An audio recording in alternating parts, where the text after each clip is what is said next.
નમસ્કાર વિદ્યાર્થી મિત્રો, યુવા ઉપનિષદ ફાઉન્ડેશનના ઓનલાઈન પ્લેટફોર્મ પર હું સુનિલ રાદડિયા આપનું હાર્દિક સ્વાગત કરું છું. અગાઉ આપણે જે વિડીયો જોઈ ચૂક્યા છીએ એ ટેટ 1 ટેટ 2 માટે અને ટાટ એસ માટે એટલે કે સેકન્ડરી માટે જે લેવાય છે તે. આજે આપણે જે ચર્ચા કરવાની છે એ ટાટ એચ અથવા તો ટાટ 2 કહી શકાય, જે હાયર સેકન્ડરીના શિક્ષકો માટે છે, જે 11-12 માટે જે લેવાય છે. 11-12માં જે શિક્ષકો ફરજ બજાવવાના છે એમાં જે એક્ઝામ લેવાય છે એના અગાઉ પૂછાઈ ગયેલા પ્રશ્નોની આપણે ચર્ચા કરવાની છે. તો વધુ કઈ ચર્ચા ન કરતા આગળ વધીએ. અનૌપચારિક કેળવણી એટલે કે અનૌપચારિક શિક્ષણ છે એને લાગુ પડતું ના હોય એવું વિધાન કયું છે? એક વિધાન છે જન્મથી મૃત્યુ પર્યંત સુધી ચાલતી આજીવન પ્રક્રિયા છે, કે અનૌપચારિક શિક્ષણ છે એ જન્મો ત્યારથી ચાલુ થાય ત્યારથી મરો ત્યાં સુધી ચાલુ રહે. આ શિક્ષણ પદ્ધતિસરનું હોય છે. વ્યક્તિ વિવિધ સ્ત્રોતમાંથી વિવિધ બાબતો શીખતી જ હોય છે, કે કોઈ સુનિશ્ચિત ધ્યેયો હોતા નથી. અનૌપચારિક કેળવણીનું લક્ષણ કયું નથી? તો આની અંદર સાચો જવાબ આવશે આ શિક્ષણ પદ્ધતિસરનું હોય છે. કેમ કે પદ્ધતિસરનું હોય તો એને અનૌપચારિક કહેવાય જ નહીં, તો એને ઔપચારિક કહેવાય, કે જેની અંદર ટાઈમ, સમય અથવા તો કોઈ પણ જે મુદ્દો છે, ધ્યેય છે, વિષય છે, આ બધું ચોક્કસ હોય. ચોક્કસ હોય તો એને ઔપચારિક કહેવાય, પદ્ધતિસરનું હોય તો એને ઔપચારિક કહેવાય.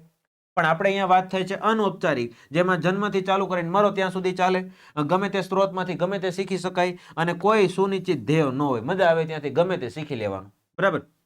તો આ રીતે આમાં જવાબ આવશે આ શિક્ષણ છે એ પદ્ધતિસરનું હોય છે. આ વિધાન કેવું છે? ખોટું. આપણને શું પૂછ્યું છે? કયું આમાં નથી આવતું? બરાબર. પછીનો સવાલ છે શાળાના અભ્યાસક્રમ સિવાય કેટલાક કૌશલ્યો શીખવી, ખૂટતી કડીઓ પૂરી પાડવી તે શિક્ષણ એટલે કેવું શિક્ષણ? દૂરવર્તી શિક્ષણ, અવૈધિક શિક્ષણ, આજીવન શિક્ષણ કે અનૌપચારિક શિક્ષણ? ફરી એક વખત અનૌપચારિક શિક્ષણ આવ્યું અને આપણે જોઈ શકીએ છીએ કે આની અંદર પ્રશ્ન શું છે કે અભ્યાસક્રમ સિવાય કેટલીક વસ્તુ શીખવાડવામાં આવે છે.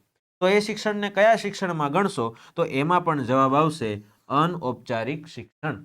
બરાબર? કારણ કે દૂરવર્તી શિક્ષણનો મતલબ થાય કે ઘર બેઠા ભણવું અથવા તો ટીવીમાં જોઈને ભણવું, યુટ્યુબની અંદર વિડીયો જોઈને ભણવું. અત્યારે તમે જે ભણો છો એ કયા પ્રકારનું શિક્ષણ છે? દૂરવર્તી શિક્ષણ. બરાબર? પછી છે અવૈધિક શિક્ષણ, જેની અંદર કોઈ ફિક્સ વસ્તુ નથી હોતી, પણ અવૈધિક એટલે કે ખાનગી શિક્ષણ આપવામાં આવે છે તે. અને પછી આવે છે આજીવન શિક્ષણ, જે તો આપણે મેળવવાના છીએ. બરાબર? તો આ જે શિક્ષણ છે અભ્યાસક્રમ સિવાયનું શિક્ષણ એ કયું કહેવાય છે? અનૌપચારિક શિક્ષણ. પછીનો સવાલ છે વિદ્યાર્થીઓ ઘેર રહીને અભ્યાસ કરી શકે. હમણાં જ આપણે ચર્ચા કરી, તો શિક્ષણ કયા પ્રકારની ઓળખ છે? હવે આમાં તમારે કેવું ન પડે, એનો સાચો જવાબ શું આવશે? દૂરવર્તી શિક્ષણ, ઘર બેઠા શિક્ષણ. આ લોકડાઉનમાં આપણે બધા જોઈ લીધું, ઝૂમ એપ્લિકેશનનો ઉપયોગ કરતા આવડી ગયો, ઘર બેઠા કઈ રીતે ભણવું એ આપણને ખબર પડી ગઈ. તો આ જે શિક્ષણ છે કયા પ્રકારનું શિક્ષણ છે? દૂરવર્તી શિક્ષણ છે. ત્યારબાદ પછીનો પ્રશ્ન છે કેળવણીના સ્વરૂપો. આ જે કેળવણીના સ્વરૂપો છે એને વિષયક ખોટું વિધાન કયું છે? આપણે ખોટું વિધાન પસંદ કરવાનું છે. કેળવણીના જે સ્વરૂપ છે એનું ખોટું વિધાન કયું છે? પત્રાચાર શિક્ષણ, ઓપન અધ્યયન એ દૂરવર્તી શિક્ષણમાં લેવાતા નામો છે. અનૌપચારિક કેળવણી નિશ્ચિત શિક્ષણ સંસ્થાઓ દ્વારા ચાલે છે. અનૌપચારિક કેળવણીમાં નિયત અભ્યાસક્રમ કે પદ્ધતિ હોતા નથી. કે પછી અવૈધિક કેળવણી, અનૌપચારિક એમ બંને પ્રકારના લક્ષણો ધરાવે છે.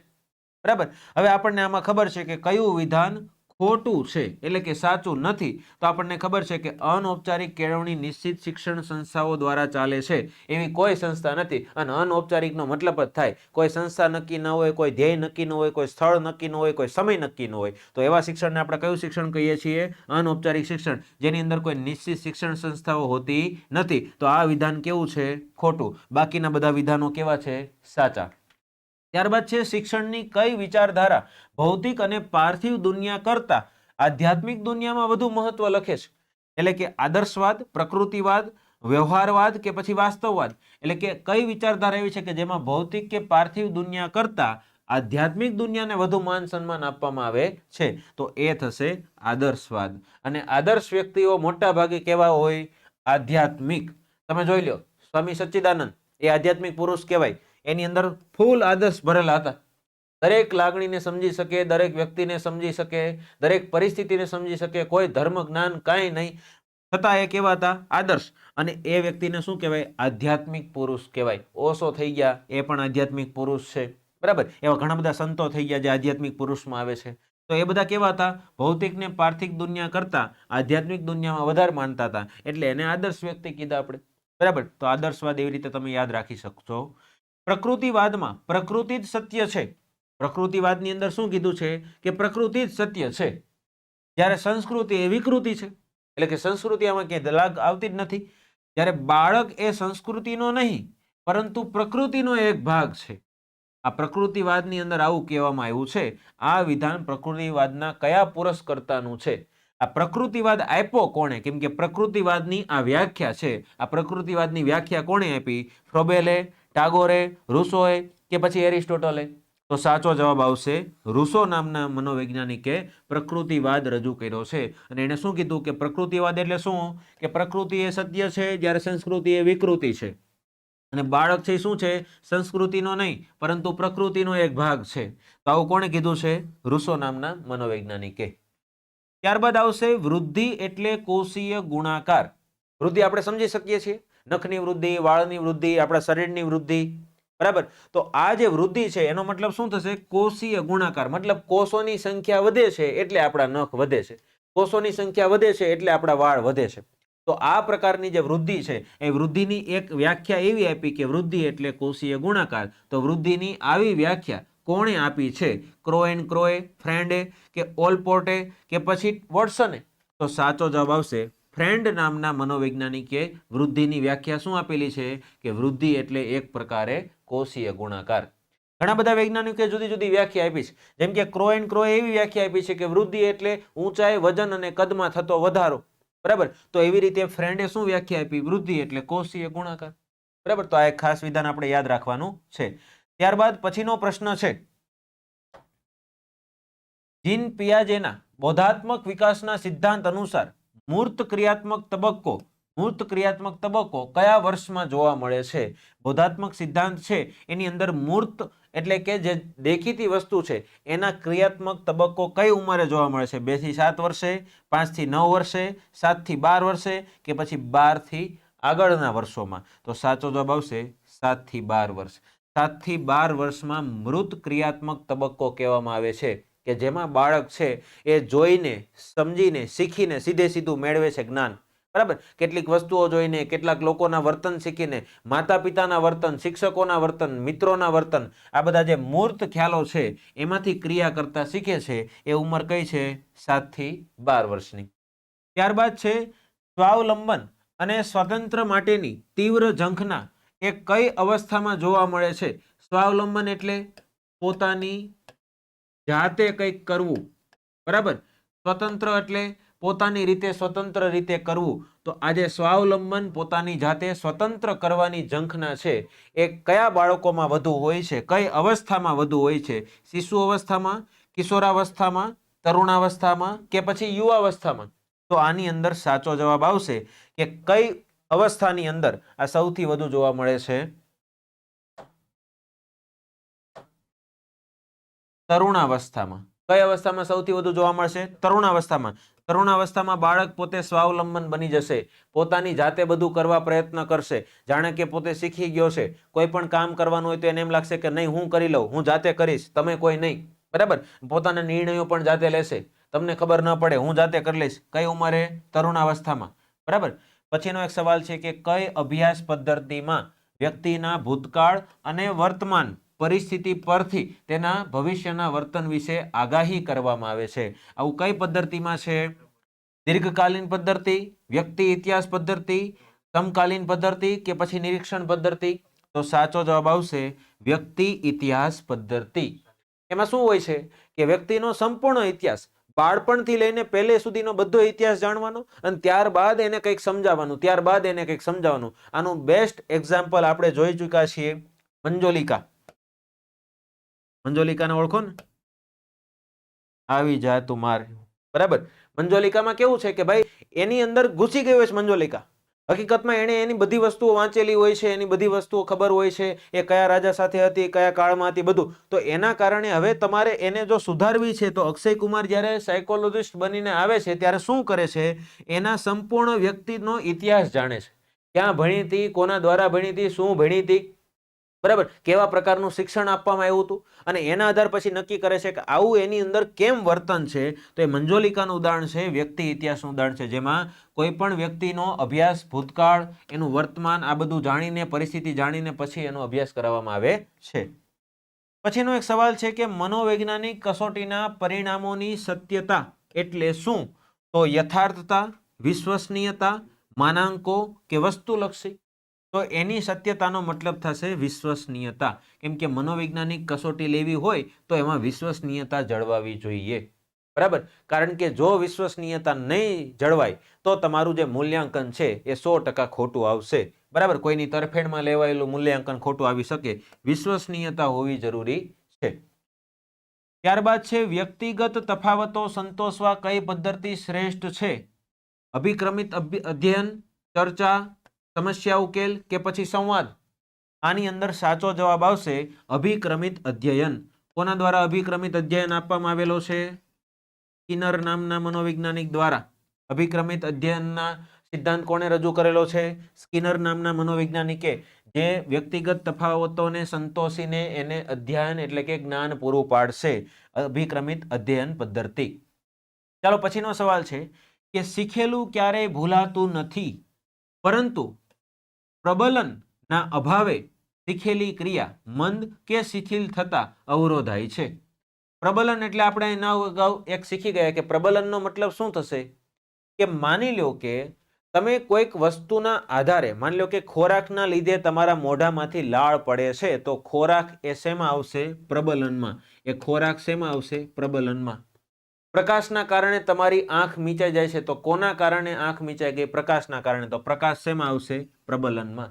કોઈ તમારું એક લક્ષ્ય નિશ્ચિત હોય કે આના આધારે આપણને આવું કરવાની ઈચ્છા થઈ, તો એ જે પ્રબલન છે એ પ્રબલનના અભાવે શીખેલી ક્રિયા કદાચ મંદ પણ પડી શકે અને શિથિલ પણ થઈ શકે. તો આવું માનનાર મનોવૈજ્ઞાનિક કોણ છે? તો યાદ રાખજો, ઇવાન પેટ્રોવિચ પાવલોવ. બરાબર, ધારો કે એ એમ સમજાવે છે કે તમારી પાસે જો લક્ષ્ય નક્કી હોય તો તમે એ ક્રિયા કરવા માટે મજબૂર થશો. તમારે શું કામ ભણવું છે, ભણવું શું કામ જરૂરી છે, તમારે કયો બિઝનેસ કરવો છે, એટલે તો તમને ખબર પડી જ ગઈ તો તમને આઈડિયા આવી જશે કે ભાઈ મારે ભણવું જરૂરી છે, નહીતર હું આ બિઝનેસ કરી શકીશ નહીં, નહીતર હું આ વ્યવસાય કરી શકીશ નહીં. તો એક જીવનમાં પ્રબલન હોવું જરૂરી છે. તમારું લક્ષ્ય નક્કી થઈ જવું જોઈએ, જેના કારણે તમે એની પાછળ ખેંચાતા ખેંચાતા જાઓ. બરાબર, તો એવું કોણે કીધું છે? ઇવાન પાવલોવ, ઇવાન પેટ્રોવિચ પાવલોવે. ત્યારબાદ પછીનો સવાલ છે અનુભવ અને મહાવરાના કારણે વર્તનમાં થતા સાપેક્ષ કાયમી પરિવર્તનને શું કહેવાય? અનુભવ અને મહાવરાના કારણે વર્તનમાં થતા ફેરફારને શું કહેવાય? તો એને કહેવાય શિક્ષણ. શિક્ષણના બદલે એક બીજો શબ્દ વાપરવો હોય તો શું આવશે? અધ્યયન. શું આવશે? અધ્યયન. એટલે કે કેળવણી. બરાબર, કેળવણી અથવા અધ્યયન. એટલે કે અનુભવ અને મહાવરાના આધારે આપણા વર્તનમાં જે ફેરફાર થાય છે એને શું કહેવાય? શિક્ષણ અથવા કેળવણી. બરાબર. પછીનો સવાલ છે બુદ્ધિ અંગેના ત્રિપરિમાણાત્મક સિદ્ધાંત કોણે દર્શાવ્યો? થર્સ્ટન, સ્પિયરમેન, ગાર્ડનર કે પછી ગિલફર્ટ? આની અંદર જુદા જુદા મનોવૈજ્ઞાનિકે જુદા જુદા બુદ્ધિના અલગ અલગ સ્વરૂપ દેખાડેલા હતા. તેમાંથી ત્રિપરિમાણાત્મક સિદ્ધાંત કોણે આપ્યો છે? ગિલફર્ટ નામના વૈજ્ઞાનિકે. અને એને જે ત્રિપરિમાણ જે સિદ્ધાંત આપ્યો છે એ ત્રિપરિમાણની અંદર કોનો કોનો સમાવેશ થાય છે? તો એક આવે છે ઘટકીય બુદ્ધિ. કઈ બુદ્ધિ આવશે? ઘટકીય. બીજી આવશે અનુભવજન્ય બુદ્ધિ. કઈ બુદ્ધિ આવશે? અનુભવજન્ય બુદ્ધિ. અને ત્રીજી આવશે સંદર્ભગત બુદ્ધિ. કઈ આવશે? સંદર્ભગત બુદ્ધિ.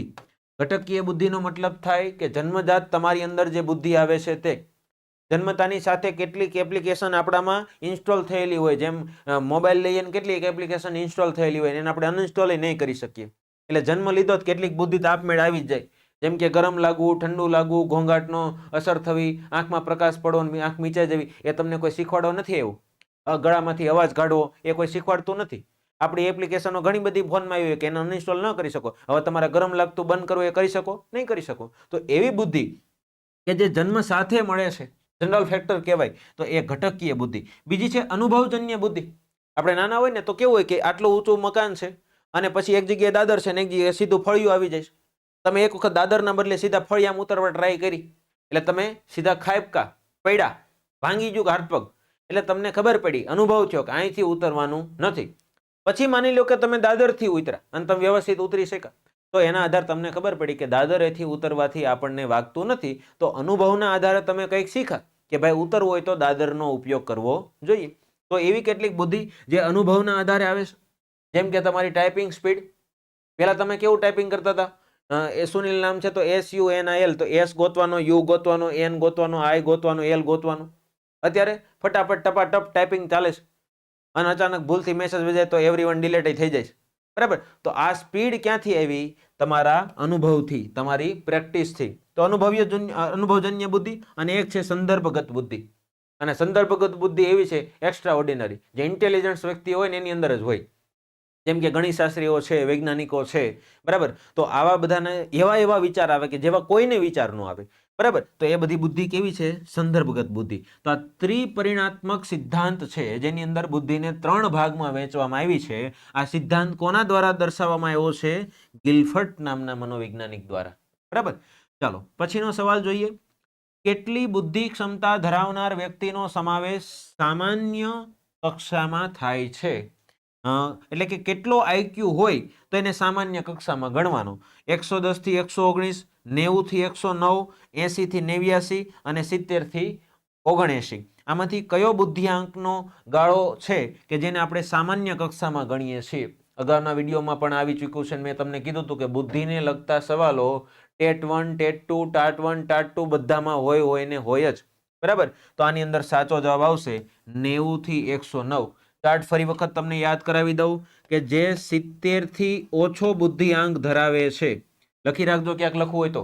70 થી ઓછો બુદ્ધિઆંક ધરાવે છે એને મનોદુર્બળ કહેવાય. કેવા કહેવાય? મનોદુર્બળ એટલે કે મંદ બુદ્ધિ. જેનો બુદ્ધિઆંક 70 થી ચાલુ કરીને 79 સુધીનો છે એને સમાવર્તીય બુદ્ધિ કહેવાય. કેવો બુદ્ધિ કહેવાય? સમાવર્તીય. મનોદુર્બળથી થોડાક સારા. જેનો બુદ્ધિઆંક 80 થી ચાલુ કરીને 89 સુધીનો છે એને નિમ્ન સરેરાશ કહેવાય. કેવા કહેવાય? નિમ્ન સરેરાશ. પછી જેમનો બુદ્ધિઆંક 90 થી ચાલુ કરીને 109 સુધી છે એને સરેરાશ કહેવાય. કેવા કહેવાય? સરેરાશ એટલે કે સામાન્ય વ્યક્તિઓ કહેવાય. જેમનો બુદ્ધિઆંક 110 થી ચાલુ કરીને 119 સુધીનો છે એમને ઉચ્ચ મધ્યમ બુદ્ધિવાળા કહેવાય. કેવા કહેવાય? ઉચ્ચ મધ્યમ બુદ્ધિવાળા કહેવાય. અને જેમનો બુદ્ધિઆંક 120 થી 129 સુધીનો છે એને ઉચ્ચ બુદ્ધિવાળા કહેવાય. જ્યારે 130 થી વધુ બુદ્ધિઆંક જેનો છે, 130 થી વધુ, એને પ્રતિભાશાળી વ્યક્તિ કહેવાય. કેવા કહેવાય? પ્રતિભાશાળી વ્યક્તિ. બરાબર? આખો ચાર્ટ યાદ રાખવાનો છે, કારણ કે આ ચાર્ટમાંથી ઘણી વખત પ્રશ્ન પૂછાઈ જાય. માની લો કે એમ પૂછાણું કે મનોદુર્બળ વ્યક્તિનો બુદ્ધિઆંક કેટલો હોય? 70 થી ઓછો. સમાવર્તીયનો પૂછાઈ ગયો, ગયા વિડીયોમાં આપણે ચર્ચા કરી હતી. કેટલો હોય? 70 થી 79. નિમ્ન સરેરાશનો કેટલો હોય? 80 થી 89. અહીંયા શું પૂછાયું છે? સામાન્ય. સામાન્ય એટલે સરેરાશ. સરેરાશનો કેટલો હોય? 90 થી 109. કેટલો હોય? 90 થી 109. 110 થી 119 વાળાને શું કહેવાય? મધ્યમ, ઉચ્ચ મધ્યમ. જ્યારે 120 થી 129 વાળા ઉચ્ચ બુદ્ધિવાળા, ઇન્ટેલિજન્સ. અને 130 થી વધુ હોય એને પ્રતિભાશાળી. અને પ્રતિભાશાળી બધા મહાન વ્યક્તિઓ હોય. બરાબર? આલ્બર્ટ આઇન્સ્ટાઈન છે, સ્ટીફન હોકિંગ છે, એના સિવાયના ઘણા બધા વ્યક્તિઓ છે જેનો બુદ્ધિઆંક 130 થી વધુ છે. મલ્ટિપલ ઇન્ટેલિજન્સ કહી શકાય આને. બરાબર? તો આપણને અહીંયા પૂછ્યું છે સામાન્ય એટલે સરેરાશ, તો જવાબ આવશે 90 થી 109. પણ ઘણા બધા સવાલ આ ચાર્ટમાંથી પૂછાઈ શકે, એટલે એક વખત વિડીયો પોઝ કરીને આ ચાર્ટ તમે ક્યાંક લખી રાખજો. બરાબર? ચાલો પછીનો સવાલ જોઈએ. બાળક રીસાઈને અંગૂઠો ચૂસે છે. બાળક રીસાઈ જાય છે અને અંગૂઠો ચૂસવા મળે, તો આ કયા પ્રકારની બચાવ પ્રયુક્તિ છે? અને હા, બુદ્ધિ સિવાય એક આ ટોપિક છે બચાવ પ્રયુક્તિ, જેમાંથી સવાલ પૂછાય જ. બરાબર? હવે એમાં છે અલિપ્તતા. અલિપ્તતાને બીજા શબ્દોમાં કહેવાય પરાગતિ. પછી છે નકારાત્મકતા, આક્રમકતા કે પછી ક્ષતિપૂર્તિ. આમાંથી કઈ બચાવ પ્રયુક્તિ એવી છે કે જેમાં બાળક રીસાઈને અંગૂઠો ચૂસવા મળે છે? બરાબર? તો એમાં જવાબ આવશે અલિપ્તતા. અલિપ્તતા એટલે પરાગતિ. અને પરાગતિમાં આપણે શું કરીએ છીએ? પરાગતિ અને અલિપ્તતાનો મતલબ શું થાય? કે બાળ સહજ વર્તન કરાવવા મળીએ. આપણી ઉંમર ગમે એટલી હોય પણ બાળ સહજ વર્તન કરવા મળીએ. જેમ કે અત્યારના બધા પ્રેમી પંખીડાઓ શું કરે છે? મેસેજ લખે, દીકુ તે જમી લીધું. હવે દીકુ ન હોય, દીકુ હોય અત્યારે 25 વર્ષનું. બરાબર? આવડું અમથું હોય તેને દીકુ કહેવાય. તો એ બાળ સહજ વર્તન કરે. ક્યારેક પ્રેમી પંખીડાના ખાલી મેસેજ વાંચજો, તમને આઈડિયા આવી જશે. હાવ બાળકો જેવી વાતો કરતા હોય, બરાબર. તે જમી લીધું, હું ઊભો થઈ ગયો છું, હું જાગી ગયો છું, હું સૂઈ જાઉં છું, નાની નાની વાત કરતા હોય. અને એ બાળ સહજ વર્તનનો મતલબ થાય પરાગતિ. પરાગતિ એટલે અલિપ્તતા. અને અહીંયા જો બાળ સહજ વર્તન જ થયું ને, અંગૂઠો ચૂસવું, બરાબર. ઘણા બધા એવા હોય, મોટા થઈ ગયા પછી મોઢામાં અંગૂઠો રાખતા હોય, મોટા થઈ ગયા પછી ટકિયું બાજુમાં રાખવાનું એને ટેવ હોય, બરાબર. અથવા તો ઓલા જે ટેડી બિયરના લવરો છે એ બધા કેવા છે? પરાગતિ વાળા. હજી એને ઢીંગલા ઢીંગલી ગમે છે, થઈ જાવ ઢાંડા જેવડાઈ, બરાબર. તો આ વસ્તુ શું છે? એક પરાગતિનો બચાવ છે, કે જેમાં બચાવ પ્રયુક્તિ જે થાય છે એ કયા પ્રકારની છે? પરાગતિ. બાકીની બધી પણ એક પ્રકારની બચાવ પ્રયુક્તિઓ જ છે. ચાલો પછીનો સવાલ છે, પ્રેરણા નહીં તો વર્તન નહીં. આ વાત કોણે કહેલ છે? પ્રેરણા નહીં તો વર્તન નહીં. ગેરેટે કીધી, વુડવર્થે કીધી, સોરેન્સે કીધી કે જેપી ગિલ્ફર્ટે કીધી? તો આની અંદર સાચો જવાબ આવશે ગેરેટ. ગેરેટ નામના વ્યક્તિએ શું કીધું? પ્રેરણા નહીં તો વર્તન નહીં. ક્યાંકથી કોઈક રીતે ગમે તેમાંથી પ્રેરણા મળવી જોઈએ, બરાબર.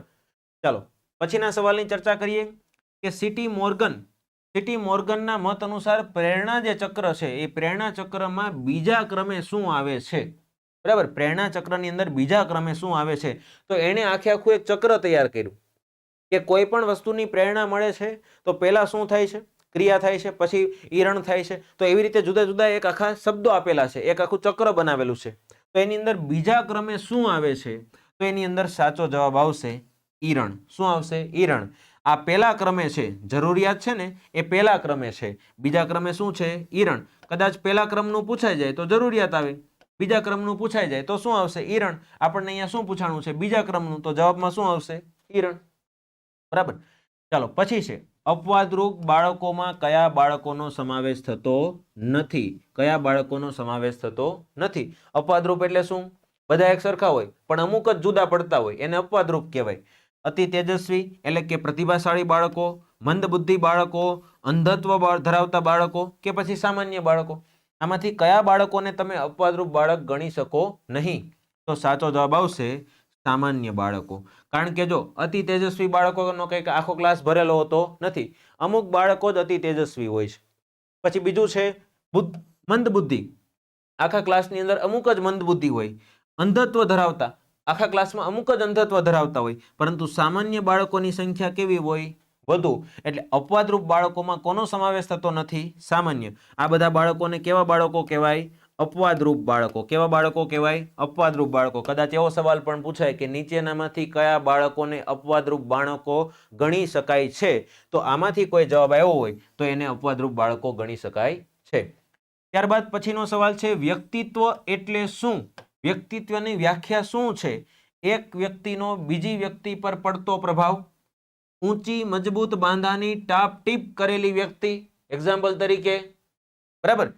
પછી વ્યક્તિના મનોશારીરિક તંત્રનું જ્ઞાત્મક સંગઠન, કે પછી જે આકર્ષણ અને પ્રભાવશાળી હોય તે વ્યક્તિત્વની વ્યાખ્યા શું થશે? તો સાચો જવાબ આવશે વ્યક્તિની મનોશારીરિક તંત્રનું જ્ઞાત્મક સંગઠન. એને શું કહેવાય? એક પ્રકારે વ્યક્તિત્વ. ચાલો એના પછી સવાલની ચર્ચા કરીએ. રોસોકની શાહીના ડાઘાની વ્યક્તિત્વ માપનની કયા પ્રકારની પ્રયુક્તિ છે? શાહીના ડાઘાના આધારે કસોટી લીધી અને પછી એણે એક વ્યક્તિની પ્રયુક્તિ અજમાવી. એ પ્રયુક્તિ કઈ છે?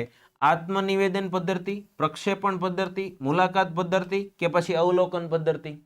કે આ રોસોક નામના મનોવૈજ્ઞાનિકે જે શાહીના ડાઘા પરથી એક કસોટી ઉતારી એ કયા પ્રકારની છે? તો એની અંદર જવાબ આવશે પ્રક્ષેપણ. શાહીના ડાઘાવાળામાં કેવું હોય? એક્ઝામ્પલ તરીકે તમારું ઉદાહરણ આપું કે તમે ક્યાંક જમવા ગયા છો અને તમારા હાથથી ભૂલથી દાળ તમારા પેન્ટ ઉપર ઢોળાઈ ગઈ અને પીળો ડાઘો પડી ગયો. ઘરે આવીને પૂછ્યું, આ ડાઘો શેનો પડ્યો? લે હાલ, મને તો ખબર નથી, આ કેમ થઈ ગયું ખબર નથી. શાહીના ડાઘાવાળામાં એમ જ, શાહીનો ડાઘો પાડીને આવ્યા, હકીકતમાં આપણે જ પેનમાં ફૂંક મારતા હતા ટાંક કાઢીને, અને ભૂલથી આપણી ઉપર ઉડી અને ડાઘો પડી ગયો. પછી પૂછવામાં આવે કે આ ડાઘો કીધું, લે હાલે, મને તો ખબર જ નથી, આ ક્યાંથી એવું ખબર જ ન પડી. તો પોતાનો વાંક ન હોય એમ દર્શાવે, બરાબર. એને શું કહેવાય? પ્રક્ષેપણ. એક પ્રકારની પ્રયુક્તિ છે. કયા પ્રકારની પ્રયુક્તિ છે? બચાવ પ્રયુક્તિ છે. બચાવ પ્રયુક્તિ આપણે આવી, બરાબર. તો એક પ્રકારની બચાવ પ્રયુક્તિ છે. તો શાહીના ડાઘાની કસોટી એ કયા પ્રકારની બચાવ પ્રયુક્તિની એક ક્રિયા દર્શાવે છે? પ્રક્ષેપણ. પછીનો સવાલ છે કે ચોક્કસ વસ્તુ, વ્યક્તિ અને પરિસ્થિતિ પ્રત્યેની વ્યક્તિની માનસિક અને ચેતાકીય તત્પરતા એને શું કહેવાય? પૂર્વગ્રહ કહેવાય, બુદ્ધિ કહેવાય, પ્રત્યક્ષીકરણ કહેવાય કે પછી મનોવલણ કહેવાય? તો આપણને ખબર છે કે વસ્તુ, વ્યક્તિ કે પરિસ્થિતિના આધારે આપણે જે કાંઈ વિચારીએ છીએ એને શું કહેવાશે? મનોવલણ કહેવાશે.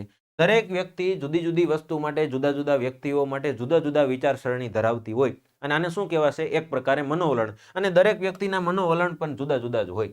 કોઈ એક વસ્તુને જોઈને કોઈ વ્યક્તિ કંઈક અલગ વિચારશે, કોઈ બીજું વ્યક્તિ કંઈક અલગ વિચારશે. એક્ઝામ્પલ એક સ્વામી વિવેકાનંદનું આપું કે સ્વામી વિવેકાનંદને એની પાછળ એક આખી એની સંતોની ટોળકી જાતી હતી. એક કૂતરાને કોઈ ટ્રક વાળો ચાલી ગયો છે, આખું ફંફોસી નાખ્યું તો આંતરડા બાતરડા બહાર નીકળી જતા, મોઢું ફાટી રહ્યું હતું, ટાંગા પોળા થઈ જતા અને અંદરથી બધું લોહીના છાંટા ઉડી જતા. હવે આવું ફેંદાઈ ગયેલું કૂતરું, ગંધાતું કૂતરું હતું અને આ બધા ત્યાંથી પસાર થયા તો સ્વામી વિવેકાનંદની નજર એના તરફ ગઈ અને એ ત્યાં અટકી ગયા અને એને ઊભા ઊભા જોતા હતા. એની ટોળકી પાછળથી જતી રહી. પછી ખબર પડી, લે હાલે શેઠ તો પાછળ રહી ગયા. શેઠ બોલે તો સ્વામી વિવેકાનંદ પાછા આવ્યા. એક વ્યક્તિ એને સમજાવ્યું કે ભાઈ આની તમારે સેવા કરવી હોય તો તમે કરી શકતા નથી. હવે મરી ગયું છે, આખું ફેંદાઈ ગયું છે, આવું ગંધ મારે છે, દુર્ગંધ છે, આવું તમે અહીંયા ઊભા નહીં રહ્યો. હા સમજ્યા કે ભાઈ કોઈક ખોડખાપણ વાળું હોય તો તમે સેવા કરો, તમે સેવાભાવી છો, પણ આમાં તમારે સેવા કરવી હોય તોય નહીં થાય. ચાલો અહીંયાથી, આ બધું જોવાનું બંધ કરો, હુક ચડે એવું છે. ત્યારે સ્વામી વિવેકાનંદે એક બહુ જ મસ્ત વાક્ય કીધું કે તમે બધા એના ફેંદાઈ ગયેલા આંતરડા જોવો છો, પણ હું એનું ફાટેલું મોઢું છે ને એમાંથી એના દાંત જોઉં છું. હારા કેટલા સફેદ દાંત છે, બ્રશ ન કરતા હોય તોય આટલા સફેદ દાંત રાખે છે. તો એની નજર ક્યાં હતી? દાંત ઉપર. અને એ શું વિચારતા હતા? દાંત કેવા સરસ સફેદ છે. બરાબર. જ્યારે આપણે બધા શું જોતા હોય? એના ફાટી ગયેલા આંતરડા. બરાબર. તો મતલબ શું થયો? દરેક વ્યક્તિને વસ્તુના આધારે અલગ અલગ મનોવલણ હોય. બરાબર. ચાલો, એના પછી છે G.F. કુડરે કઈ રસ સંશોધનિકાની રચના કરેલી છે? બરાબર. પ્રાથમિકતા સંશોધનિકા, વ્યાવસાયિક અભિરુચિ સંશોધનિકા, વિજ્ઞાન રસ સંશોધનિકા કે પછી સંગીત રસ સંશોધનિકા? તો એની અંદર સાચો જવાબ આવશે પ્રાથમિકતા સંશોધનિકતા. કારણ કે જે તમારી પ્રાથમિક જરૂરિયાત છે એના આધારે જે સંશોધનિકા બહાર પાડી એ વ્યક્તિ કોણ છે? G.F. કુડર. બરાબર. એના પછીનો સવાલ છે કે કોઈ વિશિષ્ટ કક્ષા, વિષય કે વ્યવસાય કેળવવાના ચોક્કસ દિશાના પ્રયાસને શું કહેવાય? તમે કોઈ કક્ષામાં કે કોઈ વિષયમાં કે કોઈ વ્યવસાયમાં આગળ કેળવવા માંગો છો તો એની જે દિશા છે એ પ્રયાસને શું કહેવાય? મનોવલણ, સર્જનાત્મકતા, સિદ્ધિ પ્રેરણા કે અભિયોગ્યતા? તો એને કહેવાય અભિયોગ્યતા. અને તમારી અહીંયા જે કસોટી લેવામાં આવે છે એને શું કહેવાય? અભિયોગ્યતા. કે શિક્ષકની દ્રષ્ટિએ તમે તમારી અંદર કેટલી કેળવણી કૂટીને ભરી છે એ તપાસવા માટેની એક પરીક્ષા લે છે અને જેને કહેવાય શિક્ષક અભિયોગ્યતા. અને આપણે જે શિક્ષક અભિયોગ્યતાની સવાલોની ચર્ચા કરીએ છીએ કે તમારે કેટલી વિચાર શક્તિ એને લગતી છે. બરાબર. ત્યારબાદ છે ડોક્ટર દુષ્યંત શુક્લને કઈ અભિયોગિતા કસોટી રચી છે? એને કઈ કસોટીની રચના કરી? વૈજ્ઞાનિક અભિયોગિતા કસોટી, સંગીત અભિયોગ્યતા કસોટી, કારકુની અભિયોગ્યતા કસોટી કે અવકાશી અભિયોગ્યતા કસોટી? તો એની અંદર સાચો જવાબ આવશે વૈજ્ઞાનિક અભિયોગિતા કસોટી. કોણે રચી છે? ડોક્ટર દુષ્યંત શુક્લ નામના મનોવૈજ્ઞાનિકે. ત્યારબાદ છે વર્ગ વ્યવહારના ઘટકોનું વર્ગીકરણની દ્રષ્ટિએ વખાણ, પ્રોત્સાહન અને કદર એ ઘટકનો સમાવેશ કઈ બાબતમાં થાય છે? એટલે કે અધ્યાપકની પરોક્ષ અસર પર, અધ્યાપકની પ્રત્યક્ષ અસર પર, શાંતિની પરિસ્થિતિ પર કે અધ્યેતાની વાતચીત પર? તો સાચો જવાબ આવશે અધ્યાપકની પરોક્ષ અસર પર. અધ્યાપક જે છે ને એ બાળકોને શીખવાડે છે, સમજાવે છે, એમાંથી તેને કંઈક શીખવા મળવાનું જ છે, પણ એની પાછળ સાથે સાથે એ વખાણ કરતો જશે, પ્રોત્સાહન આપતો જશે અને એની કદર કરતો જશે ને તો બાળક નહીં શીખતું હોય ને તોય શીખશે. જેમ કે કોઈ પ્રશ્નનો જવાબ આપે તો વાહ સરસ, મજા આવી ગઈ, આવો જવાબ તો કોઈ વિચાર્યો નહોતો, આવી બધી વાતો કરે ને તો એને શું કહેવાય? વખાણ કર્યા કહેવાય. પ્રોત્સાહન આપશે, ઇનામ આપશે, પીઠ થાબડશે, બધા તાલીઓ પાડશે, પ્રોત્સાહન આપે અને એની કદર કરે ને તો એ બાળક છે એ શીખવામાં વધારે પારંગત થાય. તો અધ્યાપક છે એ પરોક્ષ અસર પમાડવા માટે શું કરશે? બાળકોના વખાણ કરશે, એના પ્રોત્સાહન આપશે, એની કદર કરશે. તો એ શિક્ષક ભણાવતો હશે ને એના કરતા પણ વધારે પેલાને યાદ રહેશે. બરાબર.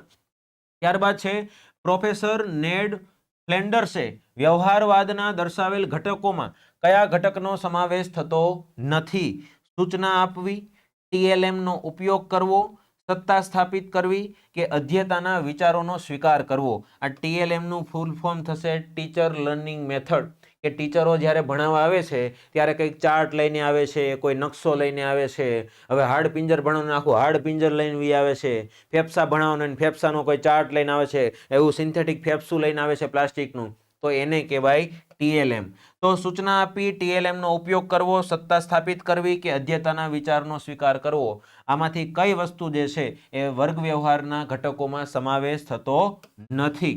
તો એનો જવાબ આવશે TLM નો ઉપયોગ કરવો. આ કોઈ પ્રકારનો વર્ગ વ્યવહાર કહી શકાય નહીં. સૂચના આપી તો એક વર્ગ વ્યવહાર કહેવાય.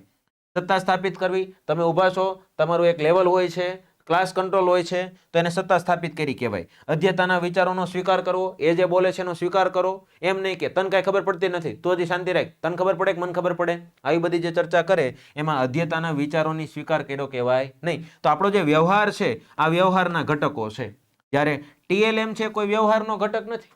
બરાબર, તો સાચો જવાબ આવશે TLM નો ઉપયોગ કરવો એ વર્ગ વ્યવહારનો ઘટક છે નહીં. પછીનો સવાલ છે આંબલી તો કાંતરા તો વડ, તો આપણને ખબર છે ટેટા. બરાબર, બાપ એવા બેટા ને વડ એવા ટેટા ને બધું સાંભળવું જોઈએ, એટલે સીધો મગજમાં પ્રશ્ન આવે આંબલી તો કાંતરા તો વડ એટલે ટેટા, પણ જવાબમાં ત્યાં ટેટા આપ્યું નથી. પણ પ્રશ્ન શું છે કે આ પ્રકારનો પ્રશ્ન કયો છે? આ કયા પ્રકારનો પ્રશ્ન છે? સંબંધ ઘટાયક, પછી ખાલી જગ્યા પૂરો, જોડકાનો પ્રકાર છે કે ગુરુ યુગ્મીકરણ છે? તો આપણને ખબર છે કે સંબંધ ઘટાયક છે. કેવો છે? સંબંધ ઘટાયક. કારણ કે તમને આ બંને વચ્ચેનો સંબંધ આપી દીધો છે, તો તમારે આની સાથે કોનો સંબંધ હશે એ કહેવાનું કે ભાઈ આંબલીમાં આવતું ફળ એટલે કાંતરા, તો વડમાં આવતું ફળ એટલે કયું? તો આપણને એક સંબંધ આપી દીધો, એના આધારે બીજાનો સંબંધ પૂછ્યો હોય. બરાબર, તો આવી રીતે તમે સંબંધ ઘટાયક તત્વનો ઉપયોગ કરીને આવા પ્રશ્નો પૂછી શકો છો. ત્યારબાદ પછીનો પ્રશ્ન છે જો શિક્ષકની પરોક્ષ અસરનો આંક 1 થી નીચે આવે તો તેનું અર્થઘટન શું થાય?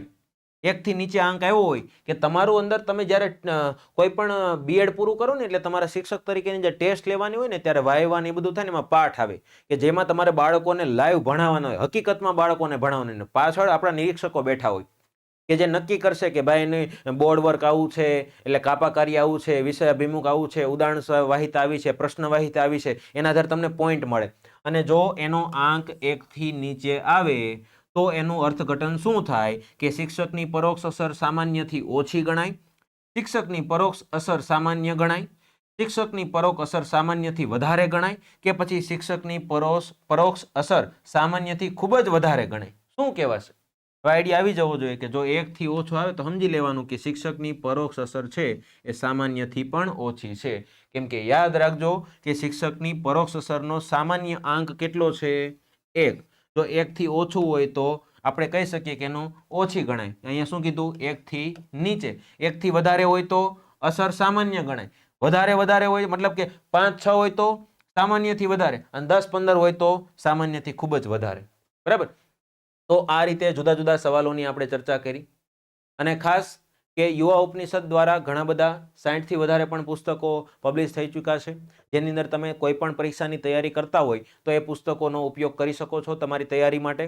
અને બીજું કે તમારે કોઈ પણ સરકારી ભરતીની અગાઉ આવનારી ભરતીઓ છે કે જતી રહેલી ભરતીઓ છે, જૂના પેપરો છે, આની કોઈ પણ માહિતીની ચર્ચા કરવાની હોય, કોઈ પણ માહિતી જોતી હોય તો ઇન્સ્ટાગ્રામ છે, ટેલિગ્રામ છે અથવા ફેસબુક છે, એના ઉપર તમે યુવા ઓફિસના એકાઉન્ટ પર જઈને એ બધી જ માહિતી સારામાં સારી રીતે મેળવી શકો છો. અમારા વિડીયોની લિંક પણ, જૂના વિડીયોની લિંક પણ એમાં તમે મેળવી શકો છો. અને બીજું કે આજે જો તમને આ વિડીયો પસંદ આવ્યો હોય તો લાઈક કરજો, ટેટટાટના મિત્રો સુધી વધુને વધુ શેર કરજો, અને જો તમે આવા નવા વિડીયો જોવા ઈચ્છતા હો તો અમારી ચેનલને સબસ્ક્રાઇબ કરવાનું ભૂલતા નહીં. ફરી પાછા આપણે મળીશું એક નવા ટોપિક સાથે. ત્યાં સુધી જય હિન્દ, જય ભારત.